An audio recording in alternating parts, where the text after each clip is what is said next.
I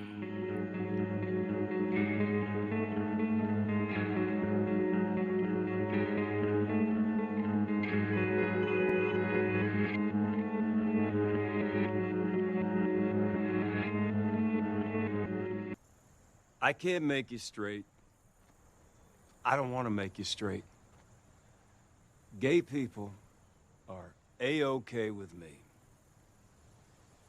If you're happy the way you are, then more power to you. Hey guys, welcome back to Spooky Tuesday, a weekly podcast where we're breaking down all of our favorite slashers, thrillers, monster movies, and black comedies on the new scariest day of the week. I'm Sydney Thompson. I'm Monica Height. And I'm Chelsea Jeff. And as you know, it's Pride Month, folks. Pride. A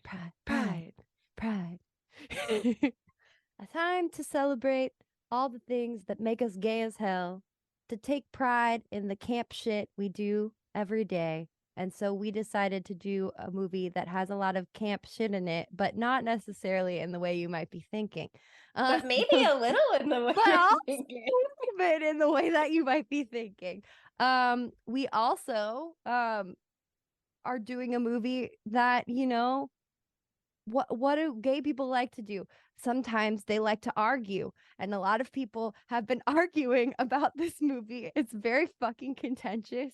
Many people hate it. Few people loved it. I made the girlies do it on the pod. And yes, you did. Yes, I did. That is the 2022 movie They/Them, an exclusive release from Peacock. You know, a movie is a great description for this movie because it sure is a movie. It was a movie. That's so true. It was a movie. And I'll just say the IMDb logline to get it out of the way so we can start voicing our many concerns and not concerns. I have some good things to say. A group of teenagers at an LGBTQ plus conversion camp endures unsettling psychological techniques while being stalked by a mysterious masked killer. Ooh. And it has Kevin Bacon in it. That's fun. He's very good. That was a high point for this movie. The name, I think They/Them is very creative. It's so brilliant. I think the name is very creative and clever, but wrong for this film. Agreed. Yes. Totally agreed. This movie is so confused about what type of horror movie it wants to be, or if it wants to be a horror movie. It's like, actually, we're gonna be a political movie with like sprinkle of horror and maybe comedy, but horror is only in the last 5 minutes. Well, they do have some horror, sort of. Yeah. A cold opening, at least. The cold opening was great, and I immediately related to that because I'm a big audiobook girly. Here's the thing. So I was like, that could have been me. That was the worst CGI deer I've ever seen in my entire life. And also, as somebody, you know, my thoughts and feelings about the woods. Mm-hmm. And also, as somebody who grew up in the middle of fucking nowhere, this is why you always carry a gun if you are a woman solo in the middle of nowhere. Because guess what? I see somebody in my rearview mirror with an axe. Bang, bang, bang, bang, bang, bang, bang. No question. This, Sydney, I thought... But Sydney, did you enjoy the pro-gun message of this film? Because I thought you might. No, because I don't like killing dogs, and that's just really sad. We're getting ahead of ourselves. No, that's honestly, I will give this movie like a -5 just for that one scene. Oh, it was terrible. We can't. We're not there yet. We're talking about the beginning. We're talking. That's the only thing I want to. You don't want to talk about the how. There's so much more. There's so much more. I didn't want to say anything too soon. I held back. I think that this movie, like, it wants you to think, like, oh, we're going to have a slasher fun time. Remember Friday the 13th? Isn't that fun? The reason that we're doing this is because we just did But I'm a Cheerleader, and that's about conversion camp. And you're like, okay, like, they're trying to do something with that, too. Wow. Okay, great. A horrifying concept in and of itself. but like they really were trying to go like psychological thriller. I feel like for the first 45 minutes, they're like, this is gonna be the gay Get Out. That's what this is gonna be. That's And what so many articles compared it to. they told it would have maybe worked okay, but then they were like, JK, the movie's called They Slashed Them, remember? I was promised a movie where they were slashing thems, and I didn't get any of that. Got none I of know. that. Oh, I my think they God. should have saved that title for a movie where they were slashing thems. That's all I say. I know, I totally agree because it's such a funny name. I was so hyped for this movie. I was so hyped. I was looking forward to this movie for months and months and months. We're a big fan of the star of the film, Theo. Can't even speak English. Theo Germain. Sorry, I'm so sorry, Theo. Just butchered your name. We love Theo. Theo has listened to Spooky Tuesday before, in case you wanted to know. They're very cool and they have amazing taste. And they're so good in this. I'm so super excited. And then, I watched it immediately when it came out, and nobody else really did. And I had no one to talk to, and I was filled with rage. Except I think I talked to Vanna from, how do you say Vanna's username? Horror Helion? For Hellions? Horror Hellions? I don't know, something like that. I'll tag it. And Vanna made me maybe feel like I liked it a little bit more. And I think watching it another time and knowing what I was gonna get also made me like it a little bit more. But it's a little messy and it had so many things going for it. The writer and director is John Logan, who is an actual gay person who has been nommed for 3 Oscars for writing. There's a lot of good things going for it. You know how we always say every writer needs an editor? We do say that Yes. constantly. And you know how sometimes when you're like a writer director, there's like no one to step in and like help you course correct your Darren vision. Aronofsky. Yeah. I think that was a little bit of the problem here. Is like I see the vision, but I think there were so many elements at play that I think the movie really wanted to be. It really wanted to be a movie about conversion therapy. It really wanted to be a fun horror movie. It really wanted to be like, see, gay people aren't so scary and bad. You should be nice to them. And like it just didn't Okay, quite yeah. you should not. It was like a movie by queer people, so many queer people involved, so many people in front of and behind the camera, where they were like really looking to promote that inclusivity and have that representation in the making of the film. But it felt like a movie for straight people that no straight people were ever gonna watch. Yeah, okay, yeah. Cause like it did a good job in some regards of like representation stuff. It had like a very diverse cast. It wasn't like there's a gay person. Amazing. It had genderqueer people, it had trans people, it had non-binary people with a non-binary lead. That's huge. That never happens. It's amazing. A trans non-binary lead.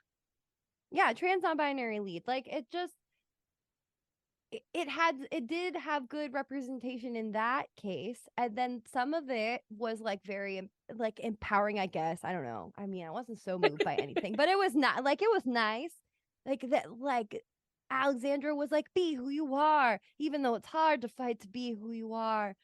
Sing this pink song. We're not there yet. I'm sorry. We're not there yet. But then, it was like caricature-y a little bit at some points. Here's the thing, like, this was the best queer kind of horror high school musical sequel anybody could ever ask for. That's true. Like it just gives big High School Musical vibes. Glee. It gives Glee Project vibes, is the real. Oh God, I never watched that, but I love Glee Project. I could cast this whole movie with contestants who were on the Glee Project, and they would fucking smash it out of the park. but this was like a real movie. So It was a real movie. It was a real movie. Oh man, some of the it wanted to be. characters. It was a real movie. Okay, it was real. I watched it. It happened. At first, I was like overwhelmed by some of the caricatures of people, like Toby, played by Austin Crute. I was like, okay, we're going musical theater gay man here. But then I fell in love with him. I love him so much, and I loved him. I was obsessed with Alexandra the entire time. I don't She know how was to lovely. pronounce her name. Quay Tan. I'm not sure how to say it. Queitann. I'm a big stan.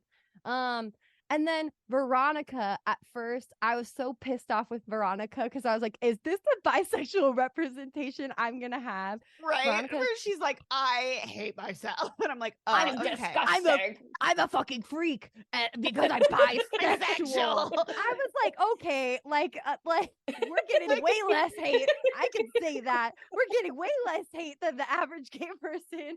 Everybody hates the bisexuals, including themselves. Yeah, Pick a side. Yeah, so true. Why won't we? But Monique Kim, I gotta give my props to Monique because one, Monique is a great name. It's like my name a little bit, but way cooler. And also, then it turns out that they were acting in that, like within the film, they're lying and pretending to be A self-hating gay as opposed to just a regular gay. Instead of like that was Monique acting in that way. And then I was like, oh no, like within the realm of the film, Veronica, the character, is being kind of bad at pretending that they hate themselves. And then there was like, a lot of the rest of their performance I really liked. But that one part I was like, what the fuck is this? Then I loved it. I watched this movie twice because I had heard about the not so hot reviews. And I wanted to give it its best shot. So I like watched it at night in the dark, turned out all the lights. I had a movie watching supplement. I was like, I'm in it with this movie. And it was a movie. And then when I watched it the second time, you know, there were lots of moments where I had been like, that was a really strange acting choice.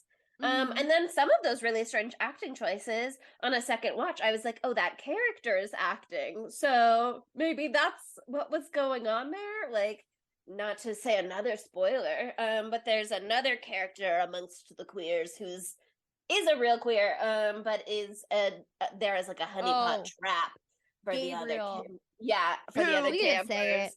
When I tell you, Gabriel is stunning to look at. Oh my God. Darwin Del Fabro, a beautiful human. Oh my God. Like ethereal a bit, like handsome and beautiful all at the same time. He's got big eyes that are like gorgeous hair and a rock hard bod.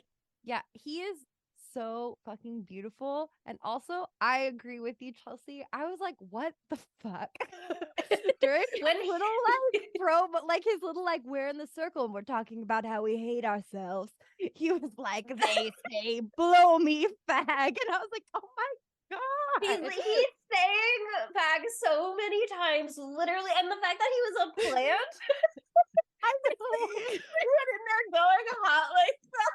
It's so crazy. But it was the moment when he walks out of the therapy session with what's her name, Cora, in this movie. Carrie Preston, actress, love her as Elizabeth Tassioni in The Good Wife and The Good Fight. She's a gem. But he's walking out of a therapy session with her before Jordan is going in, and Jordan is like, are you okay?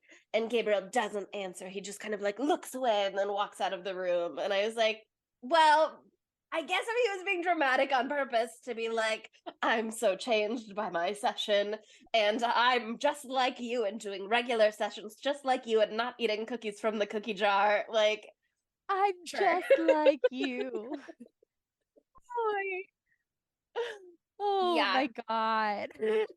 No, thank you for pointing that out because I just thought it was Veronica's character where that happened, but you're so right. Like this movie, I can't tell you how literally irate I was the first time I watched this. I was fucking furious. I was like, what the fuck is this shit the whole time? Like, Vanna was calming me down. Like, halfway through, I was like, okay, fine. And then I did start liking it towards the end the first time I watched it too. I came down, but the beginning is so insanely annoying sometimes.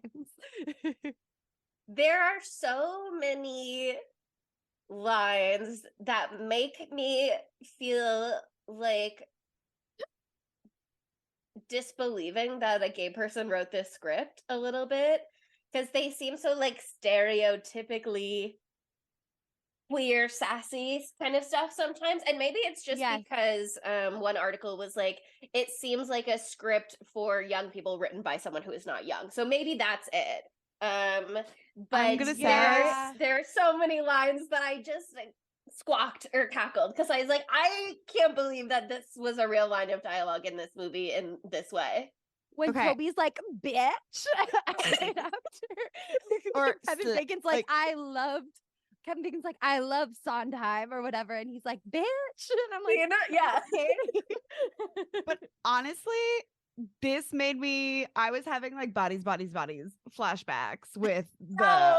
yeah, No. with the script. Like it gives me the same vibe. Bodies did a good job though. Like I know, but like it's literally, we won't change your mind on that. I know. but here's the thing, it's that just internet dialogue spoken in real life that is just trying too hard. Sydney, you and I do this literally all the time. Yes, I Heard know. yourself speak. Yes, I know, but I don't like seeing it different on when a it's girly TV pop. screen. Girly pop. Have you heard? I'm her in real speak? life. Those people are fake. Yeah. And we're on a podcast. It's No, different. I'm talk a real like this in person real who life. engages with media. Those are fictional characters. They should exist only in their world. Yes. I don't know. But I feel you. There were just some like caricature lines, but then again, girlfriend, honestly, you better like. And Right? then yes. nothing I was after like- that. I was like, can you say that to Theo also? Like, they're not your girlfriend. Oh my god. Yeah, but it's one of those things where like, I don't know. I think this movie is a grower, not a shower, and that doesn't mean it's gonna be good at the end, okay? But it is there's more things to appreciate it watching it after the initial flow of anger has passed through your system. I do think there is something here, and I do think it could be embraced in a little bit of an ironic way. Yeah. Where it could here was one of my notes. I watched it, I wrote down a couple of thoughts and then I watched it again and I took regular notes. My initial thoughts were first of all, I immediately went to IMDb and was like, who are the executive producers here? Because there was somebody with power who really wanted to make this film that pushed this through. Even though sad, it ended up on Peacock and that's it. No. But That's I was probably like, for the best though, because it didn't really do a good job for the Mm. community. Sure. My first thought was, did Pink really want to get this movie made? Was Pink an executive producer, and that's how this happened the way that it happened? My other note, it was giving stage play at many moments. It was giving cartoon a little. It was giving camp. It was giving Degrassi. It was giving soap opera. It was giving very sexy hookup at some points. It was It was giving giving a porn. little It was giving Ryan softcore porn. Murphy, unfortunately. Oh. But my question is like, is it camp? I feel kind of like it is camp because it's not good. But I feel like Fair. it is trying to be good and just like not quite making the mark. You know what I mean? So like, is that camp? And I feel like if we decide that it's camp, it is, but I don't think it was really trying to be camp exactly. It was just trying to do it all, and it can't Here's do the it all. thing. You can't do it all. This was giving at camp and not actual camp, you know? Unless I decide that it was camp, you know, because there No. was the Pink outburst in the middle of the movie. No, that was I just think, like, bad. And there's a difference between a no. bad horror movie and camp. No, No, I'm sorry, Sydney. You gotta watch it again because I the watched first time it I watched You that, have to watch that scene 5 more you have times. to watch that and then time. it'll That scene brainwash 5 more you. times. I swear to God, the first time I watched it, I was so mad. I was so mad. I was so mad. I was like, also, Pink is not like you chose like Pink. Okay, fair. Pink is outspoken for gay people. Well, Pink is Pink a is not strong defined. ally. She's an ally, Valentina. So Big like, Valentina ally. well, the thing that I learned from this movie is it's something that almost invalidated my queer experience. So I think that that's actually bad because I learned that if you're gay, you have to know all the words to fucking Perfect by Pink, and if you don't know all the words to fucking Perfect by Pink, you're not gay. That's what I You're found not gay. out, and I only know some of them. I know the chorus, like probably could sing along to the chorus, but that's really it. No, well, all But gay yeah, I people mean, can get up and rap the whole song. Okay, I don't I know if you knew that. guess they were That like a was a choice. diverse. That was so the Glee Project. My They had God. a diverse group of gays, and they said, "Look, we've got a swimming gay here. We've got a transgender woman. We've got a non-binary person. We've got this suburban white blonde girl who's trying high so femme. hard to be straight. Like, what's the one song they'll all know that will bring them all together? We can't pick something too gay because some of these kids are not immersed in queer culture. So they had to go with Pink. They had to. It's just the way that Alexandra just like quotes it Lips into casually it. and then just very effortlessly.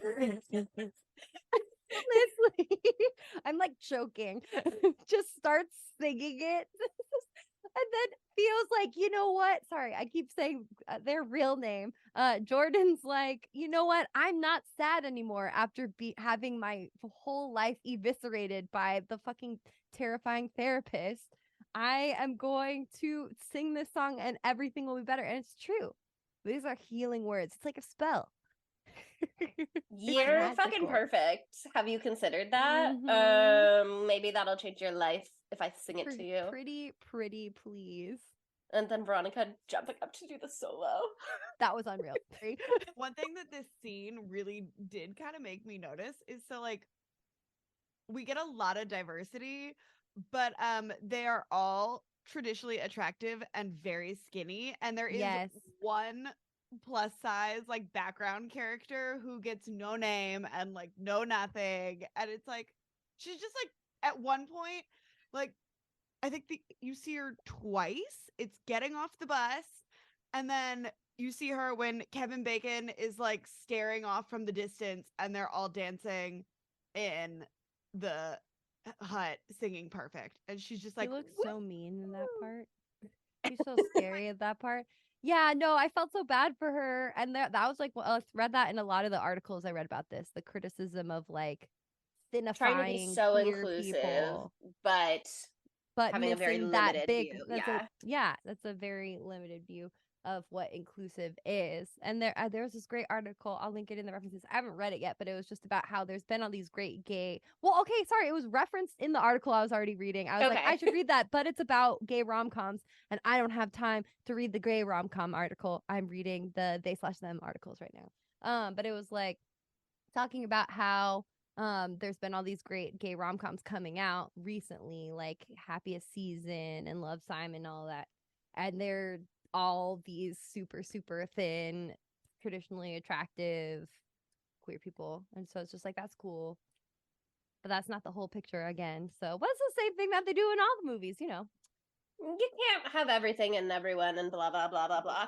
That said, I think they should have just nixed the extras in this movie. The thing about it was so strange is it like led for a couple weird moments, and I kind of feel like the extras as background campers only existed so that they could give Alexandra a quote hero moment near the end where she bravely walks them into town. Like they only pick up your pussies in their weird little Harry Potter cloaks. Like what? Yeah. They only existed for that moment for her, and it was really unfortunately to the detriment of the film because it felt like a very weird hollow moment because we don't care about them or know Yeah. any of them. And also it made the group therapy scene in the beginning so strange because it's like everybody's talking but you, Jordan. Cut to a wide shot of Kevin Bacon with 4 people surrounding him that we've never heard speak. Like, Yeah. it just really Don't you undercut remember what some of, Katie just said? It was yeah. horrifying, It Jordan. I thought in the beginning when I didn't know exactly what kind of slasher we were getting yet that maybe they were there to be slashed. You know what I mean? That like you have to have extras sometimes in a slasher so that you can have people dying without necessarily killing off the characters you want to make it to the end. That said, that wasn't what happened here. So they really just felt like not that they were really taking up space, but that their presence detracted from the cast and the messaging. And I think it would have just been like cleaner overall if they'd not had those extras and if they could have found maybe something a little better for Alexandra to do. Even if it was like running and calling the police in this situation is a worthy task of its own. You know what I mean?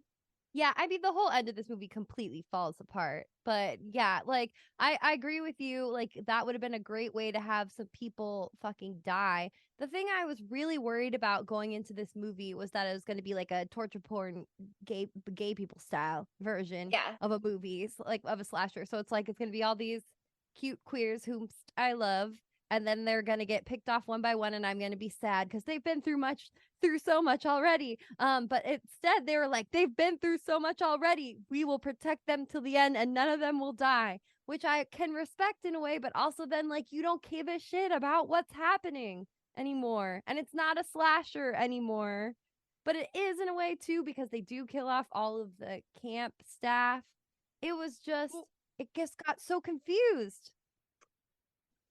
One thing about a slasher too, and especially like a slasher at a camp, is Yeah. the main people, like, you know, they're gonna be killed, but because all of your like main focus people are LGBTQ in an LGBTQ movie, and people don't want to see LGBTQ people be like slashed or brutally murdered because, you know, that happens in real life. Like nobody wants to see that on screen. And the gay person always dies first if there is a gay person or someone who seems like they're gay, usually. Continue. But it builds there's no tension, there's no suspense, there's no they're safe. All of your like characters, you know, none of them are gonna die in this movie. Well, you you don't necessarily know. know that up front, which is part of the problem, I think, though, also, is that like whatever suspense it has, it does not maintain as you start to be like, okay, the vibes that I'm getting from this movie is that they want to be really, really, really good representation for the gays. And so they're not gonna kill the gays, which now I know they're all safe. And also, now I have the problem of like, okay, could one of the campers be the killer? And now you're kind of writing in distrust for all of these characters that they want you to root for. And they very well could have, because we found out that half of them or a couple of them are, you know, plants anyway. But yeah, I agree with you that they don't set up what the rules are. I think that's a good confusion tactic that they use, particularly with the opening kill. Like the woman in the opening kill looks like she could be a queer person, you know, so you're not exactly sure like who that is, what the vibes are. What the vibes are, you know, she could be queer coded, and so you're like, okay, that didn't give me any information on if the killer is killing gay people or killing other people, you know what I mean? I think that was a smart move by that characterization. And also I just want to say my TV is like falling apart and breaking, and so it was so dark that I could not see that the deer was bad CGI. So I was saved from that. So it didn't piss me off as much because I couldn't even see the deer pretty much at all. But yeah, I just they also go that whole psychological horror route you know, the whole Get Out route before they go real slasher. I don't remember the exact timeline of events, but you know, you get Cora, the doctor, the therapist. She's genuinely frightening. That like vacant Oh my smile. God. Oh my That God, scene she's was mesmerizing. that was so insane. And then like, you know, they put them out in the woods, right? And they like I almost said they staple them together. They don't do that. Jesus God. They handcuff them together. And put them out in the woods. And all of that is, yeah, it's a scare tactic, but it's so they can get to their stuff and find info about them so that you can use it as psychological torture and warfare in these therapy sessions, which is brilliant and fucked up. But like they're going that psychological route for so long. And then even the stuff with the guns with Theo, Jesus Christ, with Jordan, and that one camp counselor who has a big complex, and the doggy. Like that, yeah, there's some physical violence there too, but like that's also a psychological game that they're playing there too. So you're really thinking it's going a different direction, but then like, you know, I don't know, maybe right after that is when Winston or whatever the fuck Wilfred, the groundskeeper, gets his face exploded. Balthazar. Balthazar. Neither Winston nor Wilfred. Okay, you know, my Monica. homie Balthazar. I don't know. Yeah, I mean, I think that can I say the end? Yeah. Okay, warning, warning, warning. Here's the end. Here's the end. I think that the premise of a gay conversion camp being mixed with a slasher camp in the woods movie is like an interesting idea. I think it makes sense to say, don't you think not eventually necessarily, but like, don't you think there's a sort of logical conclusion that one of those campers would be so horrified, traumatized by their experience that they would come back seeking revenge in a masked killer kind of way? Like, yeah, I can get on board with that. I think that's a really interesting compelling idea. story. Yeah. I kind of think, would the movie have been more successful if they had been more transparent about the fact that that was the story, instead of having you be like, are the kids at risk? Are the kids the killers? Like, I don't know. I think not being weird. Yeah, I don't know. I can't tell if like being transparent about that, you would have like lost all of the suspense of knowing where the movie was going or not going, because again, it is like a slasher. But I think about something like Prom Night, where they tell you very early on like who the victims are going to be, essentially. That doesn't take away any of the suspense that like things can go wrong, there are other people around, like something could still happen, innocent people could get like tied up in it. I don't know, I think that maintaining that mystery undercut some of the like messaging that they were trying to have in their movie, and they so clearly wanted to be a movie with messaging, that I think it really harmed both endeavors, unfortunately, to do it the way that they did.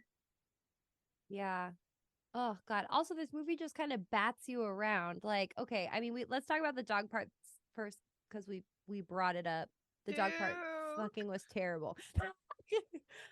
This is another weird thing though, because like they're trying so hard to like make these characters like legitimate folks, you know, who like you would know in the queer community, blah blah blah blah blah.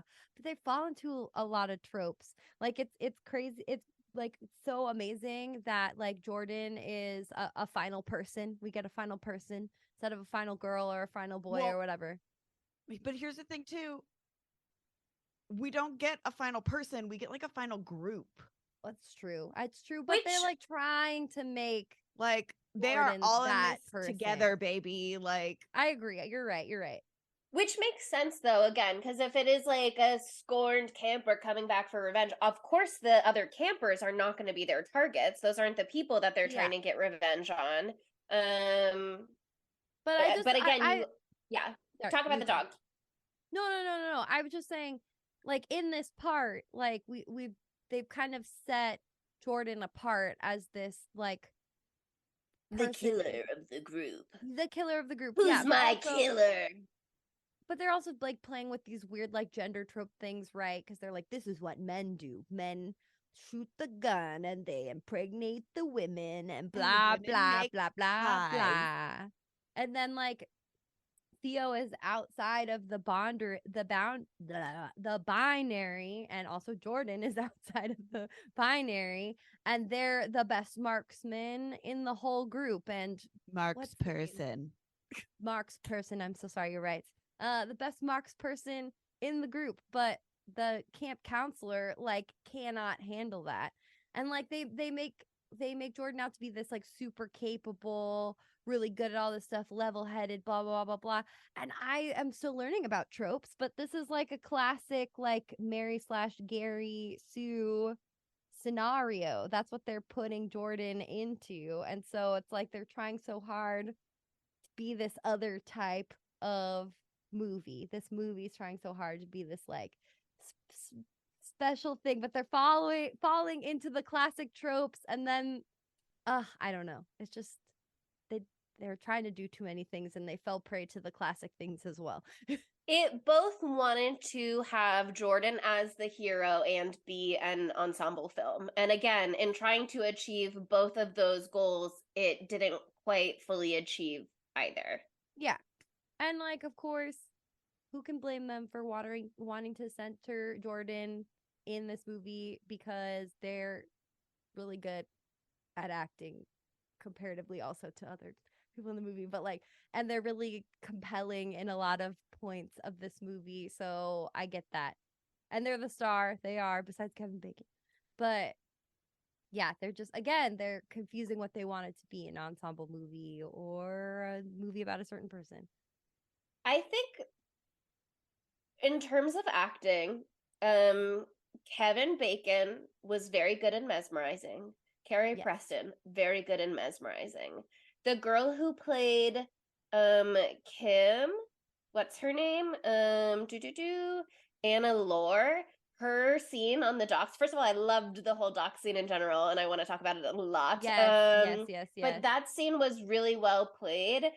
So much of the rest of the movie, I felt like I was watching people act, if you understand what I mean by that. Because, like, obviously in any movie you're watching people act because it's all a movie and they're actors. But I felt like I could really see people being like, I'm making an acting choice right now. And like, I'm listening to you and I'm digesting this information for the first time. And like, I'm just hearing, I don't know. I felt like it was giving so stage play style of acting, and it translated in a strange way to me on film for so much of the movie. Like, not that anybody was doing a bad job, because I don't think that anybody did a bad job, but so many people, I felt like I was watching an actor act and not a character. Yeah, and I feel like that a lot has to do with the script as well, because the script is just like a little like, would a human say this? And then they're having humans say it regardless of if a human would say it or not. Pick up your pussies. I say that all the time. Step though, up your pussies. I loved that line though. I've said that every day. That's what I'm going to say at the end of each episode now. Step up your pussies. See you next Tuesday. I can't believe they stole that from us. We did that from the beginning. Listen back to our first episode. No, sorry. Here's one of my favorite lines, though, was just a part at the end. I'll say it out of context, when someone was like, you must understand. And they go, no, I mustn't. Like, what was the writing for this about? Like, I just don't understand at some moments. Sometimes you just gotta say, no, I mustn't. Okay, Chelsea? I'm sorry that you haven't been there. No, in your I life, mustn't. Some of us have. Remember when the dog died?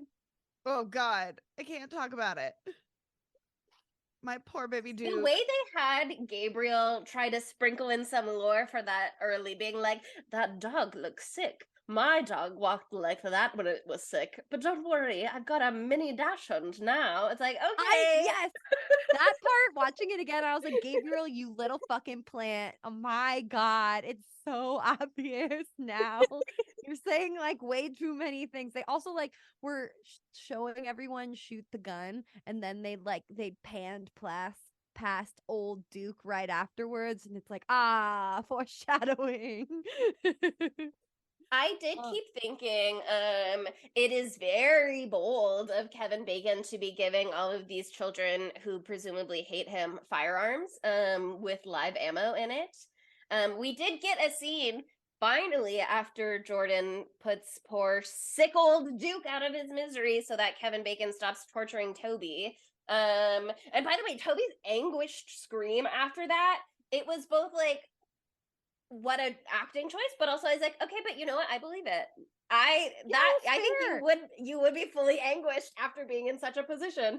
Toby met the moment. I would be inconsolable if asked to shoot a dog when I'm really bad at shooting and then guns. Stu Like, came you're over gonna and miss your mark and ruin that embraced dog. Toby. Stu rapping. I was shipping Stu and Toby. But the way that Jordan finally turns the gun on, what's his name? His name isn't Kevin Bacon. Is it Owen Whistler? Yes. It is. Okay, the way he finally turns the gun on Owen Whistler, I loved, and I was like, yes, somebody shoot one of these bitches. It makes sense that they didn't have that happen. Like, I don't know, I'm glad it both made sense and was very, very silly to watch Jordan fire all of the rounds into the sky and then fling the gun away from their body. But They're neutralizing the weapon, okay? Yes, I appreciated it, but it was very silly. Well, I was pissed off because I was like, they're not using the right gun safety rules here, because like they should not let the chitlin go into the firing squad when none of the kids have put the safety back on those rifles. Or put They're the guns down. What? Okay, one thing I'll say that they did a good job of doing in this movie was like kind of unfurling how sinister Kevin Bacon is. Yeah. Because the very beginning, this movie, right after the cold open, Kevin Bacon just immediately launches. Okay, Owen Whistler immediately launches into this like speech that's actually like pretty like for a conversion camp, like chill. He's like, I'm not trying to make you straight, blah blah blah blah blah, and goes on to this whole thing. I And then, love like, gay people. You can just work on your tan if you don't want to do anything here. Yeah, but some of you might be down, and if you're down, we're here. You know, we support you. Yes, Pussy Boss Queen. I need a good tan line while I'm here. Step up your pussy. Step up your pussy, Owen. I'm Sydney's there. out there stepping up her pussy. I'm stepping up my pussy. She can get her tan. But even like when Jordan is like, well, I don't fit into these two options here, I think that like Owen handles it not really bad and mean like I was expecting. Like, it was not awful. And then they immediately switch that soon as Alexandra is outed. And I did like the like homages to Psycho. And like when they're showing Alexandra like showering her back, and you see like someone's coming up, and then I don't know, isn't there a shower scene in Friday the 13th? Yeah. Yes. Yeah, I think that was a fun little homage.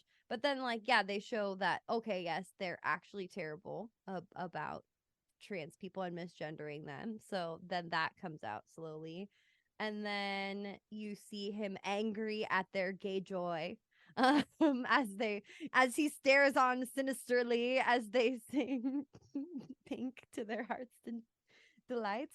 And then it just becomes this horrifying like show of force with the dog. And so I think they do a good job of having it like sneak up on you.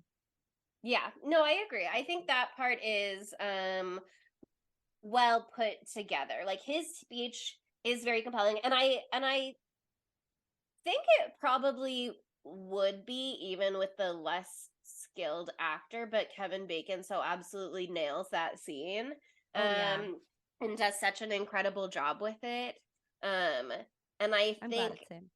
yeah, I mean, again, the script is like a little clumsy in the sense that when Jordan goes, well, I'm non-binary, I'm not a girl or a boy, where should I go? And then Kevin Bacon is immediately like, well, I see you as a boy, and I'm gonna he him you for the rest of this movie and get corrected every single time. It's like, Yeah. okay, I see how Jordan initially appreciates that, because I suppose the opposite would be the nightmare scenario, and so maybe this seems good at first, but it also felt really weird for them to, not until later when Toby keeps being like, Jordan uses they pronouns, be like, oh well, Jordan can just be a boy, like Jordan can just be one of the boys. Like that felt weird to me too. Like the whole thing is that Jordan is It was, also not a boy.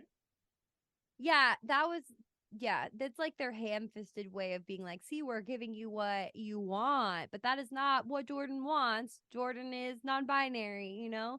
And also, yeah, then like the fact that they like turn into like a moralizing thing with Alexandra, they're like, you lied to us, and that's why you don't get to be in the dorm that you want to be. If you were upfront with us like Jordan was, like that logic doesn't make any sense. But like none of it makes sense, so whatever, it doesn't need to make sense. But I did love the like script choice and acting choice that like even though Kevin Bacon or Owen is so pseudo welcoming at the beginning and pseudo like accepting of this concept that he obviously doesn't understand, um he like not one time says they. I don't think that he genders Jordan correctly once throughout, or pro, I don't know what I'm saying. Genders is not what I was trying to say, but you know what I mean. No, I Like, think, yeah. yeah, I like he fucks it up every time and it's on purpose. And he's like, "Oh, yeah." But then he doesn't say they right afterwards. He just says, "Oh, yeah." And then doesn't say anything. I noticed that on the second or my third watch. I was like, "Okay, I see what you're doing, you little fucker." Such a bitch. Yeah. Yeah. I mean, it is obviously we know that no matter how initially accepting they seem to be, shit is gonna hit the fan because A, it is a horror movie, Yeah. and B, a nice, sweet, accepting conversion camp is still existing to convert you. So, you know, it was bound to have shit hit the fan at some point. Um, the way they do it though is so insidious with all of these like traps that they've set. Because Yeah. they've got Gabriel, who's a plant, who's there as the, to use the movie's words, forbidden fruit, which is both mean and funny. So fucking funny. Yeah, where he's there just to seduce one of the guys. Um, they also have the counselor Sarah, who is there So trying hot. to Sarah not. she looks just like someone who was part of my queer awakening. And so this was very She was very alarmingly hot. on She was the super nose. sexy. She looks so much like this girl. Anyway, keep going. Yeah, but she was there to, I don't think she would go full honeypot the way Gabriel did, because Kim's whole thing is like she was just a fake. She was just like testing her, torturing her, psychologically torturing her. Yeah. But yeah, the whole, it's so, and obviously then we find out they do literal aversion therapy where they're gonna hook jumper cables up to you and shock you while looking at the most haphazardly thrown together PowerPoint slideshow of Google stock images. All of the images that they use in this are so bad. Like in that part, it's like, here's a stock image of a buff guy and a hot girl in a bikini or blah, blah, blah, blah, blah. It's just like none of those people are people that I would be like, yeah, you know? And also the part when Jordan finds all those pictures of evidence Oh of my conversion camp god! shit.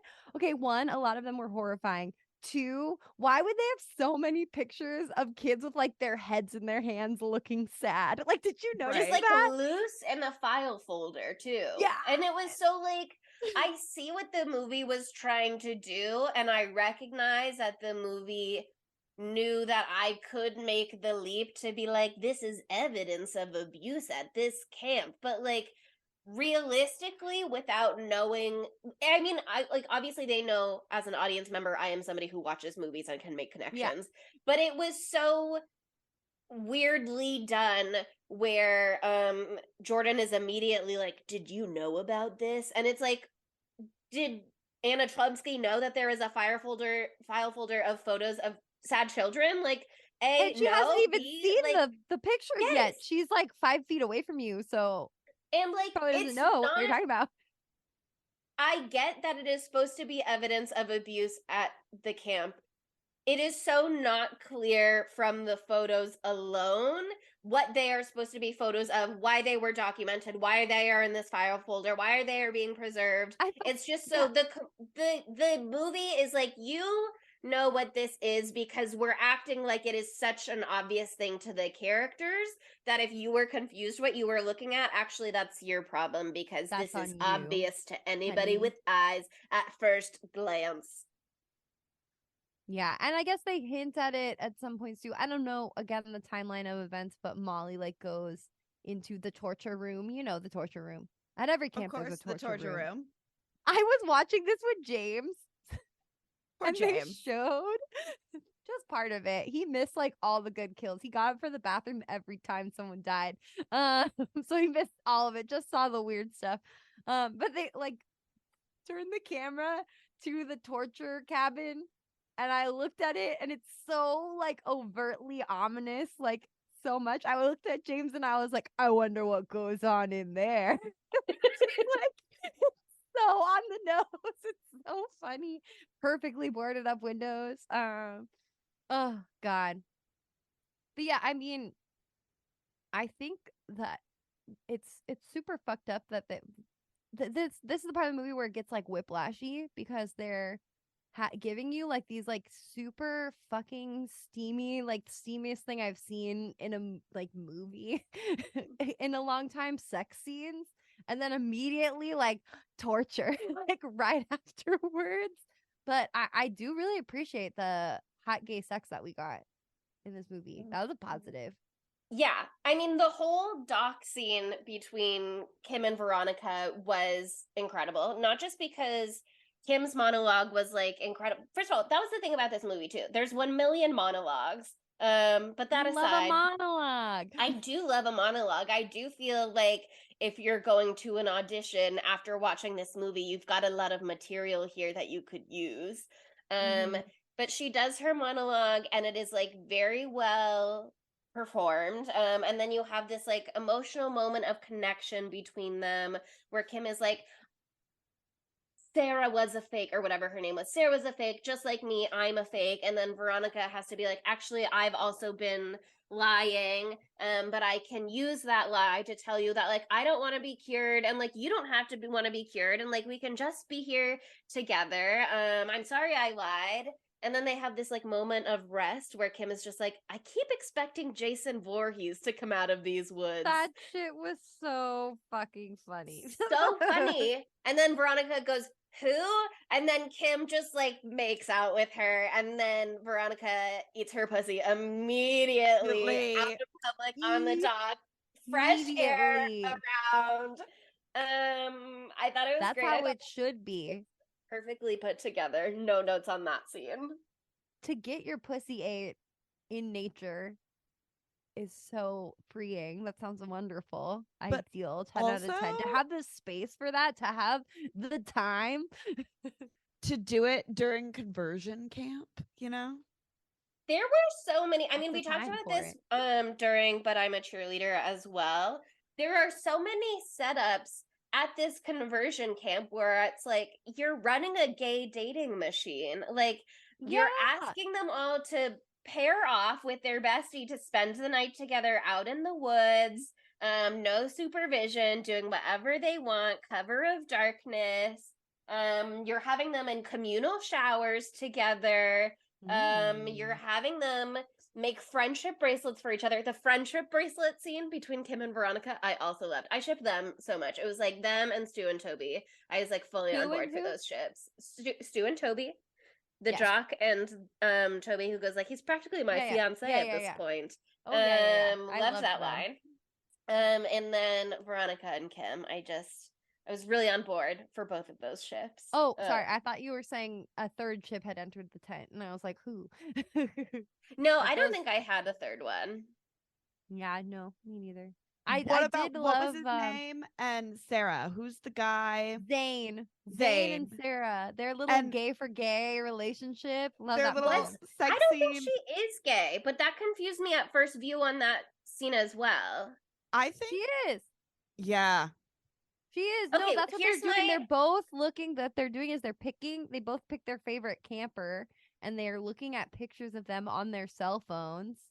And that's what I thought at first. Fucking and pretending that they're with the other person, and they're not actually having sex. They're just rubbing he's just rubbing his crotch. They're just dry humping. Crotch. Yeah, they're just dry humping, and her eyes are closed the entire time that he's on top of her.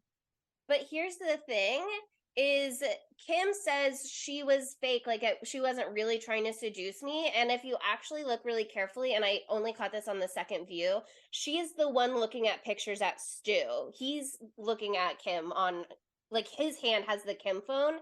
And then when they start to dry hump, he takes the phone out of her hand and puts it where he can look at Stu, but she's not looking at anything. And that she was only ever looking at Stu, not Kim. They're choosing pictures for each other as like a little kinky thing. That's what's happening. Because he shows Sarah one picture of Kim, and she's like, no, not that one. And then he finds another one, and then she's like, okay, yeah. And then they start making out or doing whatever they're doing. Yeah. I feel the movie could have clarified whatever this was meant to be, because then the scene where Kim is going, she's a fake. I did get. Well, but that was my thing. Is like I thought it was confusing at first. She's a fake, like she's not actually converted. She's not actually straight now. Like it didn't work for her. That's what she means. Yeah, like because she's also a fake, just like I'm a fake. Like I'm pretending that it's working for me, but it's not. Same thing. Okay, I'm on board. One thing that I do want to say, like, all of the young teens in this movie have such a strong sense of self. Know what I mean? I mean, look at their rendition of Pink. No, guys, you gotta have. They're all natural born performers. But so, like, we see, Jordan have a slight, oh my God, blah, blah, blah, blah, blah, with the therapy. And then they sing one Pink song and they're like, I know exactly who I am. I'm fine again. And I think that does that for people. But I think that's very Gen Z. And so you have all of these. How old is Kevin Bacon? Is he a boomer? Is he a Gen Xer? What is he? He's quite a boomer, but let's find out. Google it. Kevin Bacon age. He's probably like 64. So he's a Gen Xer. Or like right on the cusp. I think he's technically a boomer. Oh, 64. He's like my dad's age. He's older than my dad's age. So it's another commentary. You have all these boomers going up against Gen X and fucking failing. Like, yeah, I mean, that shit is not working Gen on X, them. who? Not Gen X. They need to be Gen Z. Gen Z does their audience, not listen to Pink. Doesn't listen to Pink. No. Maybe that's why I called it Gen X. I was like, whoops. What? Look, I loved Pink's Misunderstood album. That was different. That was a millennial. But that was when millennial. Pink was pretending to be black. So. Oh God, I don't know a lot about Pink, and that's fine with me. Why did all of the pop stars do shit like that in the 2000s? But that's still happening. Let's be real. A lot of people were under that impression. They're like, Pink, a biracial queen, and then they're like, actually, no, she's just a white woman. Pink loves to be like, I'm happy to be the representation you need. Yeah, she's like, I am a Um, canvas. I am but a canvas. Paint upon me whichever you would like. She's like, I have short hair. Do you think I'm gay? That's fine. She's like, I've That's never fine. She did that defined my fake coming out. sexuality. She's like, She has a quote that's like, I've never defined it.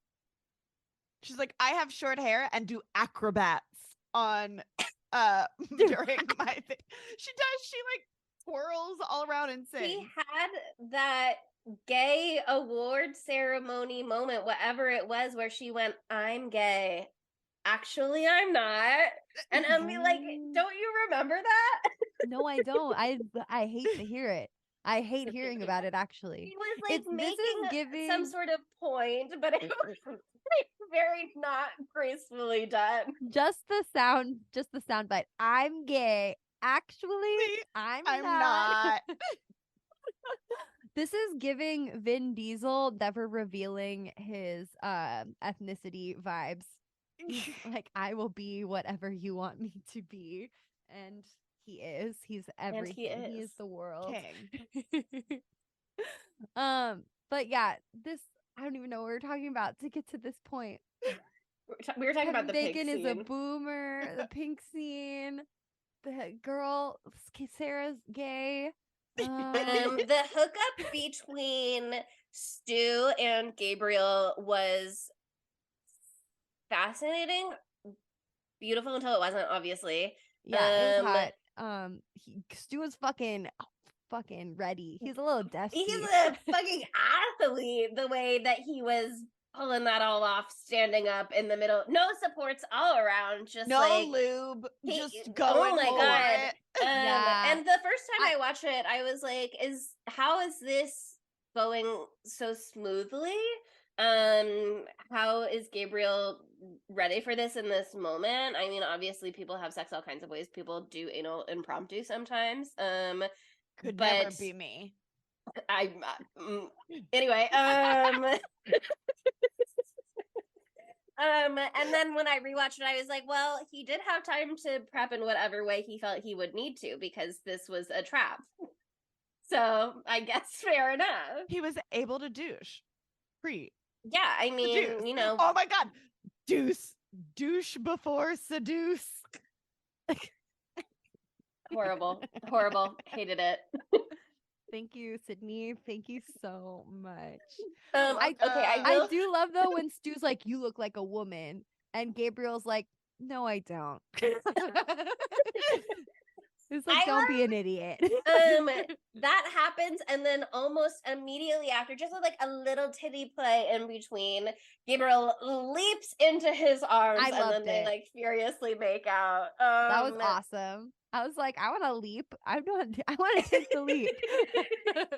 Yeah, I mean, what a scene. I did think the cut afterwards was very disorienting, because the way that they cut it to just like Gabriel fully clothed, like looking at something before it reveals Stu on the couch. It felt like it was revealing that this was like a fantasy that Gabriel had for a second, rather than just like the next scene in chronological order. It felt a little disorienting. I mean, maybe it was meant to feel a little disorienting, because obviously then one moment later they have that like conversation where Gabriel is like, I want to be exactly what I am in this life of ours. You have to know what you are. Blah, blah, blah, blah, blah. Predator and prey. I know what I am. What are you? Time to find out. Like, I liked it. Why is he being like so weird right now? But again, because it was evil. One of those things where it was like, it was written like it was a theater play, and at some points even blocked like it was a theater play. Like the way that the lights turn on, it shines on Stu on the couch. He's posed, he stays reclined as others enter the room. Like, I don't know, it was so strange. It was intentional. You see a flash of my hat here? This is horrifying. That was the scariest part of that. I scared myself. Yeah, I mean, It was like kind of fun to watch the slasher elements of the adults on scene getting got. Like the nurse in the beginning was like a good cold open, and I thought it was interesting for them to like set the tone with her listening to some sort of scary audiobook or podcast or whatever, Yeah. driving through the woods. I liked that. Balthazar, the game's groundskeeper, getting his Balthazar. face. Why is that his name? I think they Balthazar wanted you to deserved it. think that he was going to be the bad guy. And like he is. Very prom night He's again. bad. He is bad though because he's a peeping Tom. They're all bad. But he's digital not peeper. a killer. Yeah, but then he gets his face smashed into the computer when he's like was watching the cool. footage of the girls in the showers. Sarah and Zane get axed in their bed while smashing. And by the way, the shot of their feet, like not moving other than maybe like a little pulse as their bodies are being axed, and their feet are still like very carefully, like delicately placed together. So silly. I liked that. And also it reminded me of soaking. You know about soaking? Yes, the Mormon. Yeah. They talk Listener. about it in Jury Duty, Monica. Okay, well I'll watch it. Listener, soaking is a Mormon thing. Well, I mean, maybe other people do it. It's where it doesn't count Anybody as sex could. if you don't move, it doesn't count as sex. And If you so only go put it in one inside, time you just and go then inside, stay there. and then you don't move, And then they you bounce have the your bed. buddy bounce the bed. So that's what it looked like to me. It's- Weirdly, this is a very short tangent. I somehow got onto BYU Reels. I don't know what happened to me. Reels? It's like what I deleted TikTok for a while, okay? And so I was on Reels, and now I do both. Anyway, whatever. That's not the point of my story. Point of my story is like, what's the craziest thing you've ever seen at BYU or that you've ever done at BYU? And like 90% of them were like, I bounced the bed. Then there's another one was like, what's a good amount of time to date before getting married? And it went like between 1 month and 1 3 year. days. Yeah, it was crazy. Anyway, back to the movie. Yeah. Just, you know, some of the kills were fun. Gabriel discovering Balthazar's body in the water. Why was Balthazar's body in the water? I guess other than to She threw it in scare there. Gabriel. And then she couldn't dragged have it back out. Stay in there because it was stink. It started stinking. Sure. And then she had to display them or hide them in the cabin or like the mess hall or whatever, which I don't know if that was for dramatic effect or if she really didn't expect any of the campers to come in there looking for food. Because they were sneaking a little I bit. think that was like psychological torture for the Whistlers. For Owen, it was going to be. How did she get all of these bodies around? Because dead bodies are heavy. She's a strong girl. She's an empowered woman. That's so true. Adrenaline. I thought that about the her power of feminism and security childhood of her trauma, own gay identity really helped her carry the weight of 1,000 men. And also, the end of this movie, like logistically, like where Molly needs to be does not make any sense. I don't think that she has enough time to be all the places because she is like outside with the group and she's saying, Alexandra, you tell those kids to step up their pussies right away. But then somehow she's inside and she's killing Cora like almost at the exact same time. It's so confusing. How does she do it? She really can do it all. She's a Wonder Woman. She girl bossed a little too close to the sun. Well, yeah, she was totally successful, but it's just she was trying to indoctrinate all the children into her murderous spree. If they wanted to say like, you know, this whole, you know, all the gays are about community, right? That's what we're all about here.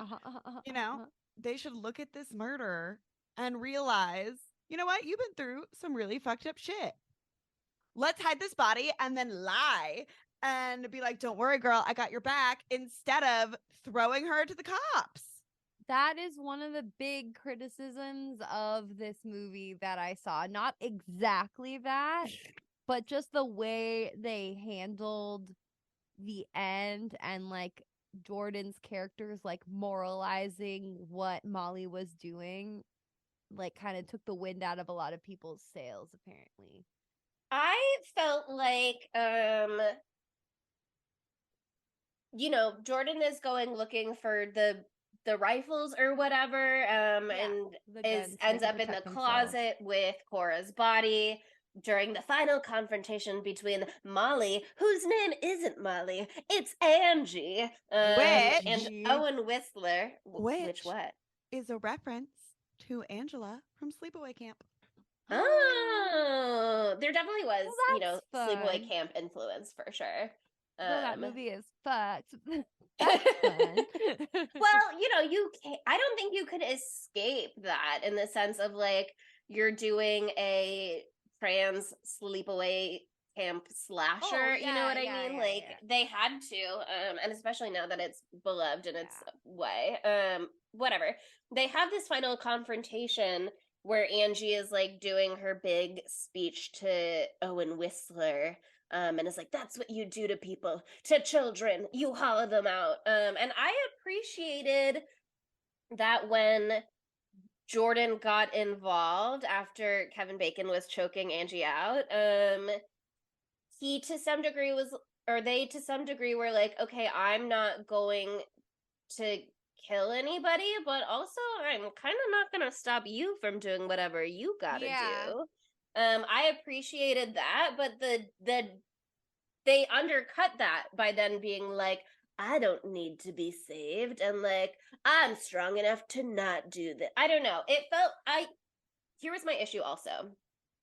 Angie says that her plan is, when all of this comes out in the news, on TV, all of the bodies, all the horror of it, no one will send their kids to a place like this again, and you and everyone like you will be burning in hell right next to me. And maybe I'm projecting onto those lines, but to me, it seemed like Angie was prepared to go down with the ship.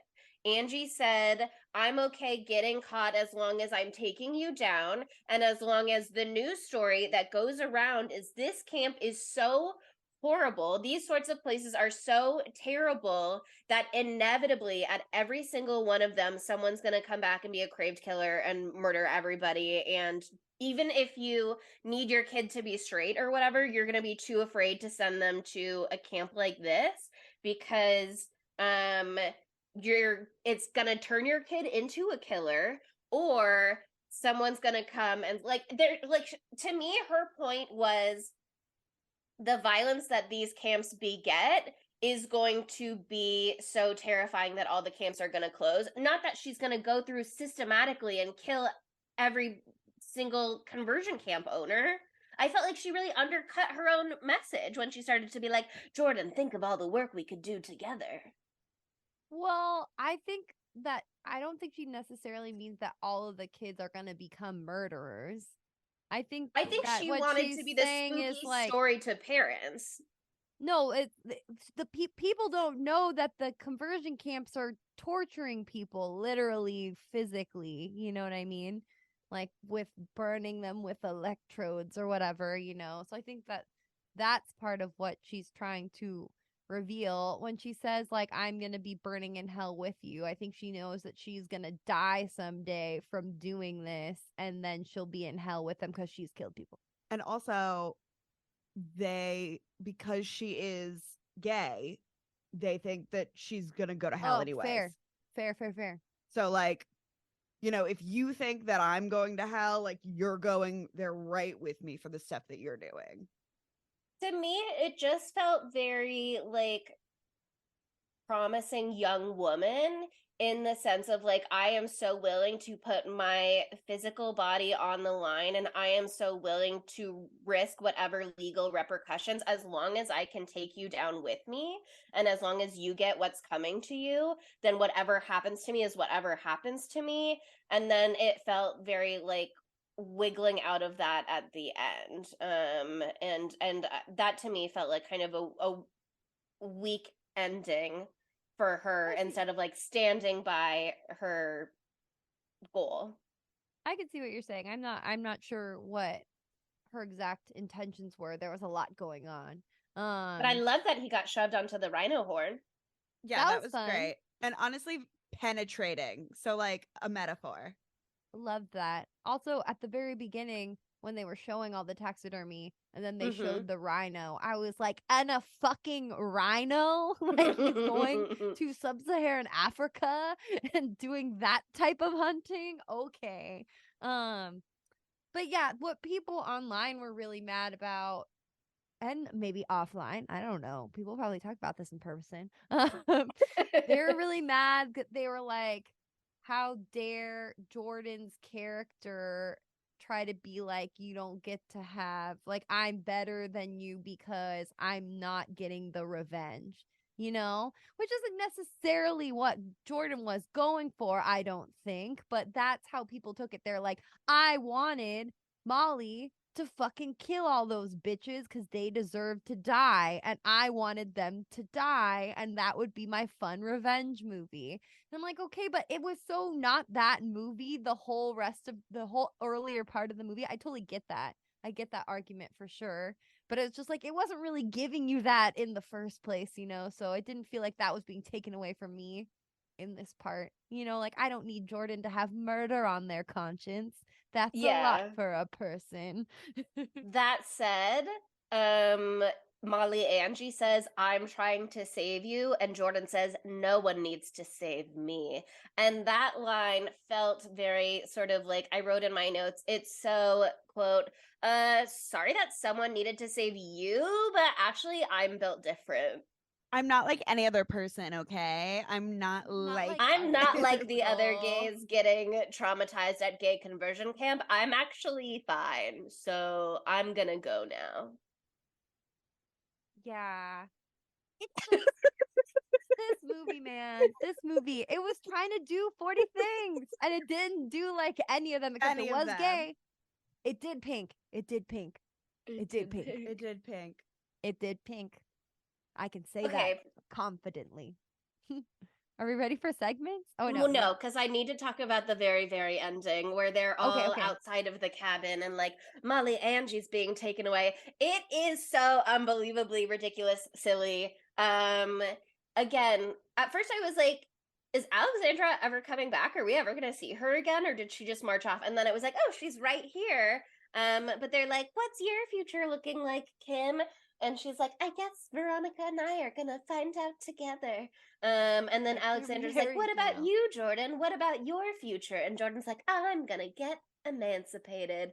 And then like stepped out into this ray of sunshine that again was so like theater play, spotlight coming down. And Alexandra is just hanging out. Alexandra doesn't say anything about what's in her future or her relationship with her brother or like what she's gonna say to her parents. She gets like shafted in the final showdown by being like, do this unnecessary task of telling these randos that we've never heard speak to step up their pussies, just so that they could just give let you know her the she could do that line. in heels. She could do that in heels. Yes, which like maybe She probably could. her line that she said where she's like, I'm a black transgender woman, I can do anything and I can do it in heels, like maybe that was very empowering for somebody to hear. To me it felt very like schlocky, just super it was super like heavy-handed. It was fun, but exactly. I feel like I was being like beat over the head. I don't know, a lot of the lines were just like, I'm a caricature a little bit, but I also still Girlfriend, loved her. you better Bitch. Step up your pussies. I'm gonna say that all the time and have historically said it constantly. So there's that. I knew you guys are gonna be so mad at me for making you do this movie, but it's so fun to talk about because it's a hot fucking mess. That's a good way to describe it. Yeah, it's time for segments. How could this movie be gayer? Well, you know what? It gave us two very gay, very sexy hookup scenes. So that is great. Okay, got pussy 8 on screen. Less gayer, but they could add more people of different sizes throughout the movie. Diversity would be cool. Maybe There's like one it could bisexual, be- which is crazy also. Listen, Well, I guess I don't sounds know. good to Other people me. could be bisexual. Most people Yeah, didn't there's use a label for themselves. there were 20 people there that didn't say anything, and all of them were bi. All of those It wasn't all of the people. bisexual visibility week, and so they Okay, simply no. faded into the background. A few were pan as well, to be clear. Okay. I think a way that it could be gayer is that like it could be better at being gay. How about that? And not and not be like step up your pussies, bitch.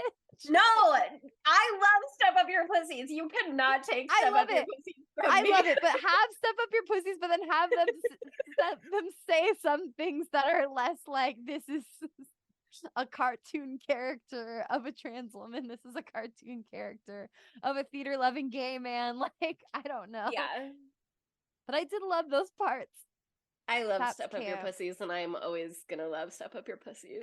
Bitch. I Step won't up call your Kevin pussy. Bacon bitch like that. Are you He's kidding like, me? Queen. I just, it was gorgeous. Good. I never mind. I won't change it. Keep it the same. Yeah, I mean, I don't really have any notes for how it could be here. It's other than- successfully gay. This could be the gayest film we've ever done, just by sheer volume, sheer volume of queers. I think that's true. in terms of being gay, I guess it's perfect just as it is. Yeah, that's so true. Fucking perfect.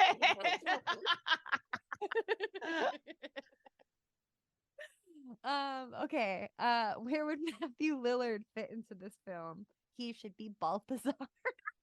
Balthazar, yeah. Balthazar. Or he could have been Zane. True. If we do time traveling, Maddie.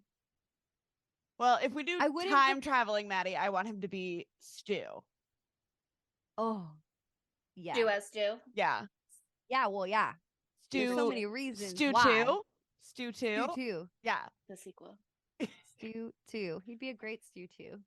It would just be a very nice through line. That would have been great. That would have been really good.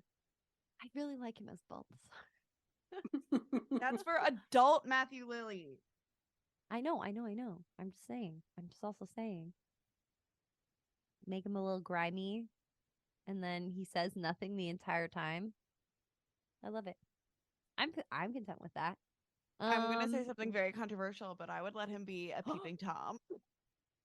Oh my god. You were so mad about even the word peeping on our Jeepers Creepers episode. I don't hate it. believe you. I hate it, but for Matthew Lillard. She doesn't like peepers. Oh yeah, Peeping peeper is what I different. hated. Peepers. Peeping is fine as long as you don't look with your Peepers. peepers. Jeepers Creepers. Where'd you get them peepers? I'm sorry. Okay. What about the dumb bitch of this movie? Okay.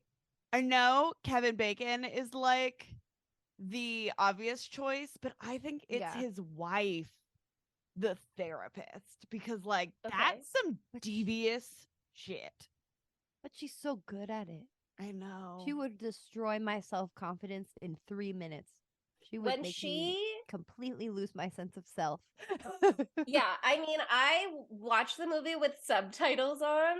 And so I saw the line where she said the words ugly little dyke before she said it, and I gasped in anticipation of what was to come. And then she said it looking right at me through the camera. Unfortunately, she slayed every scene that she was in. She did an incredible job. So I don't know. I think she was giving exactly the manipulation she wanted to be giving. Yeah, Also, but I she can think still be a dumb that bitch. It's very hilarious to me to think that both Zane and Cora like shoot down Jordan's good looks and say that they're ugly, but it's just because they're both like, damn, Jordan's so hot. Like, wow. Like I gotta think- cut him down a few cut them down a few because I'm feeling really threatened right now, and I'm thinking things I never thought I'd think before. Even me, Cora, the psychotic therapist. I would like to nominate Gabriel for dumb bitch, I think. Yeah.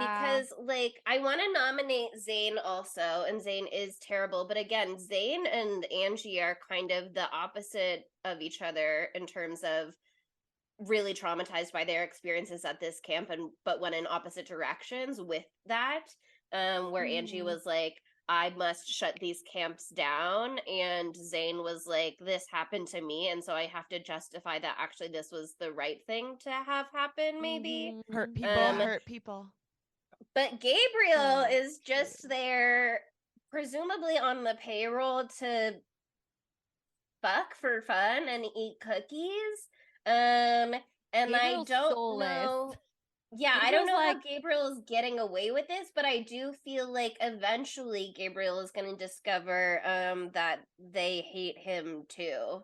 And just because he's part of the team doesn't mean they accept him as he is for who he is. So I just feel like he's a real big traitor, and he's doing it, and he has no moral compunctions about it, and he has no agenda about it. He's just there to have sex with hotties who are underage, But and also- eat cookies and make money. wow, great point. Jesus Christ. How old is Sarah? Because like that's a big, the gays are predators thing that Yeah, made me icky. that's another thing about this movie. that is made me that, like, icky. if Sarah is gay and Zayn is gay and Gabriel is gay and they're all participating in and working at this camp and victimizing these, seems like mostly children. Not sure exactly what age most of them are, because Veronica said she was in college, but everybody else seems to, for the most part, be in high school. school. Maybe. Alexandra's 18 plus. Alexandra's She was 18, that's like, true. I thought that they couldn't stop me. Yeah, but Jordan's young enough. Jordan to is be 17, emancipated. yeah. Yeah. To be And Stu emancipated. has not gone to college yet for swimming, so Stu could be 18, but Stu is in high school. And they didn't say what school for Kim, but so I guess it could be college. But the way that she talked about living in the suburbs, I think it is also high school. Yeah, weird. Is Veronica in college? Yeah, Veronica says she's writing her research paper for her college newspaper about conversion Well, camps. I'm not going to question Kim and her relationship at all, and I won't ask any more questions. We'll move I think on it's fine. immediately. I think it's maybe like a 1 year age difference, and or we can choose to believe that Kim is also in college. But yeah, not great for this to be a movie that wants to be like, the gays aren't so bad, we love the gays, to be like, other than these two psychos, everybody else participating in the camp is also actually technically gay, unfortunately. And we have two former campers who are now willing to do violence to other people. So Can the film itself be the dumb bitch? I think a Whoever little bit. greenlit this movie is the dumb bitch. No, I'm Oh, glad it exists. No, it was a I'm good glad idea. it exists. It's a good idea. I had fun, I think it was, I'll talk about this more in my knives. But I as I was watching, I was like, this would have been a great movie to do like Gogglebox People's Couch style, where people can just watch you react to something, because there's so much to react to here in every scene. Yeah. There's always a little something to be like, what? Or like, okay. Well, I think but the movie's the dumb bitch. I think the movie's the dumb bitch, unfortunately. The movie's the dumb bitch. We love it in some ways, or we hate it in a lot of other ways, but the movie's the dumb bitch. Lovingly, the movie's the dumb bitch. Ish. Anyway, Yeah. 9 out of 5. It's time for 9 out of 5. I've seen a lot of these, and it's not pretty. Yeah. It has 3.9 out of 10 on IMDb. A great score. It has 34%, which is rotten from critics on Rotten Tomatoes. And it has 25% from audiences, which is also rotten, and even worse than the critics gave it. Yeah. So not good. Who wants to in go that regard. first? I can go unless Sydney wants to. Okay, she's not speaking up, so I'll go. She looks like she had something to say for a second, so I wanted to give her the opportunity, but I'll go. Again, I had an entertaining, enjoyable time watching this movie. There were a lot of moments where I laughed, not where the movie intended there to be a laugh, I think probably, but I laughed. I squawked, I called back to the film. There were some scenes that I genuinely liked that I had in a separate section of my notes. I liked the face lotion scene in the cabin between Jordan and Toby early on. Loved the friendship cute. bracelet scene. Loved the dock scene. I loved the scene between them in the woods, where Kim was saying, I would have been scared to talk to you at school. And Veronica was like, you're not scared now. And Kim was like, well, just a little. Unfortunately, I loved Cora, the therapist, looking straight into camera, saying all of these terrible things. Again, I was under her spell. I liked Kim giggling when Sarah was like, so ladies, let's make a pie, like all sexy. I thought that they had some fun in that scene. I unfortunately loved her whole speech, where she said, let me find it. You're lovely too, just like your pie. Perfectly formed, nice and warm. Curvy outside, juicy inside, I'll bet. Like, I love I that. hated It was that. so disgusting. what an insane, freaky little speech. The way that she takes a little bit of like what looked like just jelly insides for the most part and like dips it in Kim's mouth before putting it in her own mouth. I loved when Kevin Bacon shouted, pull the trigger, you fucking queen, during the gun scene. Stu and Toby, every moment they had together, fantastic. I keep expecting Jason Voorhees to come out of these woods, who immediate makeout, fantastic. Step up your pussies, fantastic. That said, I think most of these moments that I loved and appreciated was not because I was having the reaction that the movie intended me to have at those scenes. So while I had a great time and I watched it twice and I would watch it again, I don't think it was good. So like I am making it be camp and I'm gonna have a really fun time embracing it as a camp film going forward. I don't think they set out to make it camp in such a way. I'm giving it 2 knives, but I kind of love it. I was hoping this would happen. I don't want to go next because we can't end it on Cindy. So Cindy, you go next. I was waffling, like I couldn't make up my mind if I wanted to give it 1.5 or 2. Because I'm just like having to like I dissociated the first part, like the first time I watched this movie because it was so bad. Sure. And then I watched it a second time and I was like, oh, my brain was trying to protect me from this movie. And now I'm upset that I know what it's about. So I'm gonna give it a 1.5 I love to torture out you. of 5. This Okay. is me doing aversion therapy to you. Okay, I'm really glad that we did this on the pod, like I said earlier, unless that part was deleted. I knew we would have a really fun conversation about it because it's just fucking nuts. It's fucking nuts in some parts. The pink sing-along. I mean, Here's the thing.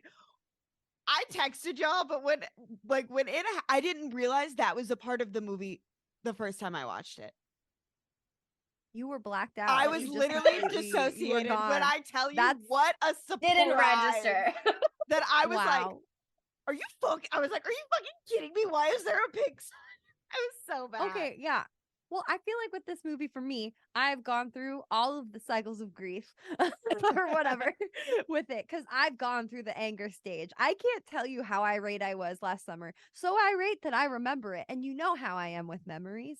And I was furious. I was furious. When that pink part came on the first time I watched it, I was like, what the fuck? I was like, it was an anger reaction. I was like, this is nuts. And then Vanna was like, but it's funny. And I was like, okay, you're right. That actually, it is funny. It was funny. It was. Here's the thing, Okay. it's funny, but not like Not in the way it was trying to be. yeah.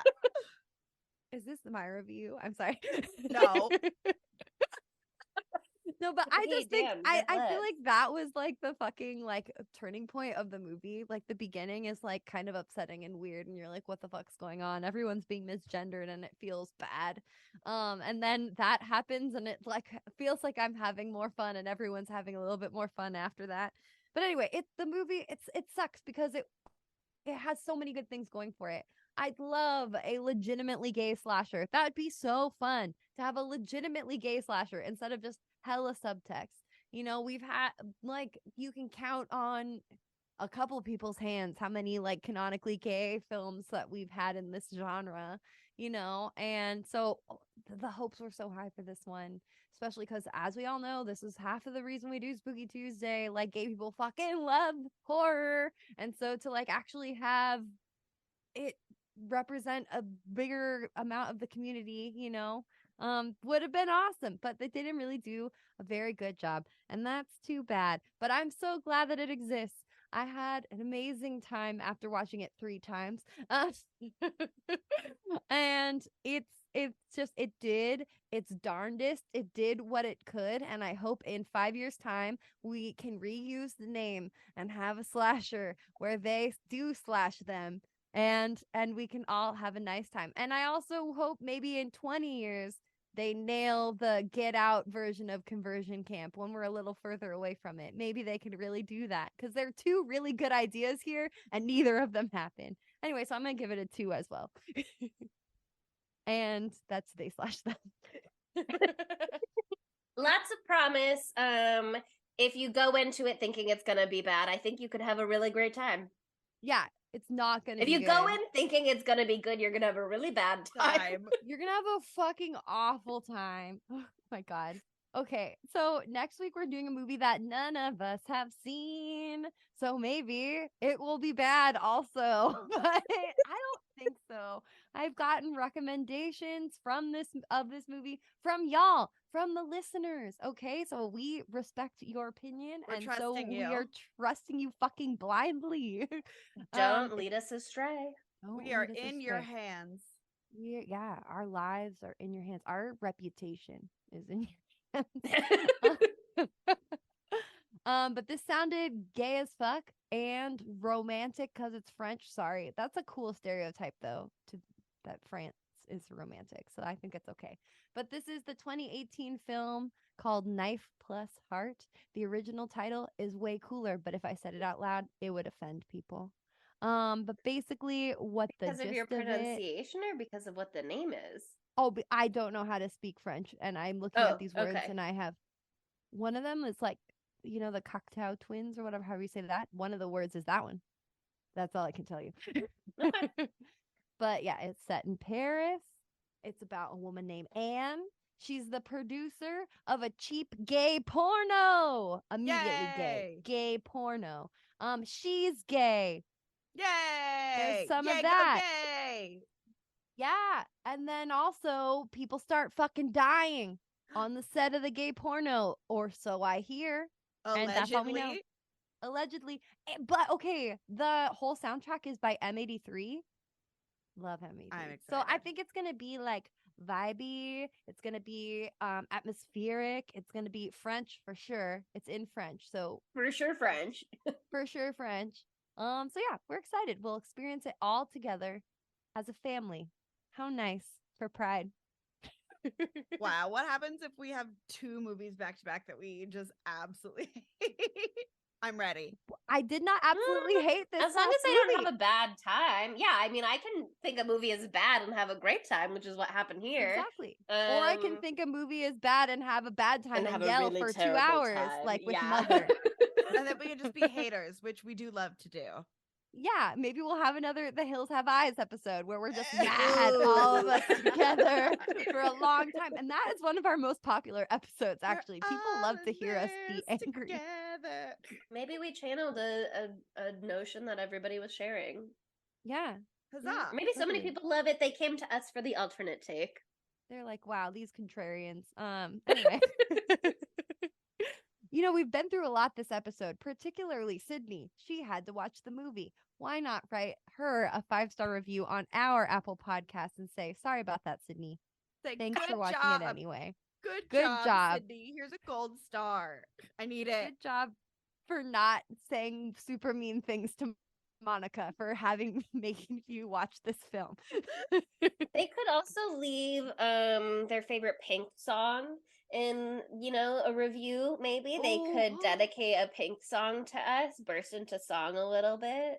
Okay, similar idea, but different execution. What song would you have preferred they do a Glee rendition of instead of fucking Perfect, by Pink? Maybe I wouldn't something change a by thing. a gay person, or or not, or Britney, or something like that. If you have any other suggestions, these are good. These are great. We want to see I the did creativity read- come out in that 5-star review. I did read an article from the Daily Beast that called this scene the worst movie scene of the year for 2022. And the writer of that article had some suggestions. Like they suggested Brave by Sarah Bareilles. How do you say her last name? Do you know? Sarah Bareilles. Sarah Bareilles. I've always said Bareilles, but I don't know if that's right. Well, we've committed to it now. Anything off Gaga's Born This Way album. Yes, Gaga would have been a great choice, but maybe they couldn't afford it. Maybe. But apparently they wanted to do Pink because the director, I think, was working on the script for the stage version of Moulin Rouge. And you know how when they do that on stage, they like swap out. It's like a jukebox musical. They swap out the songs a lot. I guess they were using Pink songs in there. So he had Pink on the brain when he came up with this. So that's why we need what editors happens there. But here's another idea real quick before we move on from 5-star reviews. You could write a 5-star review. You could click 5 stars on Spotify, and then you could do that little reply thing on Spotify and reply and say which song you would choose instead. I'm trying to get people to use that. The poll thing. You can do that. It's a cool feature. 2 people have done it ever for us, and it was thrilling both times. We love it every time. We love it both times. Why not follow us on social media as well? We're at spooky_Tuesday on TikTok, Twitter, Instagram, and YouTube. And we're also Spooky Tuesday Pod on Facebook and Tumblr. Shout out to the Tumblr girlies giving us a 5-star review recently. We love our Shouts Tumblr out. girlies. Thank love you, them. Tumblr girlies. And then Letterboxd, we are at Spooky Tuesday. And as I've always said, every day of my life, okay. She's always As said I it. always have said, every day of my life, Step thank up your you for pussies. listening. Step up your pussies. See you next Tuesday. Bye, spookies. Why do we do that? Why do I do that? Why do I do that?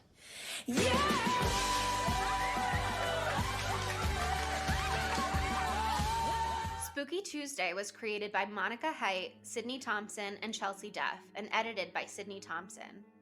Our gorgeously spooky tunes are all thanks to Tamra Simons, who you can follow on Instagram at Captain Tamra, and our podcast art is by Mary Murphy, who you can find on Instagram at _the_moon_omg.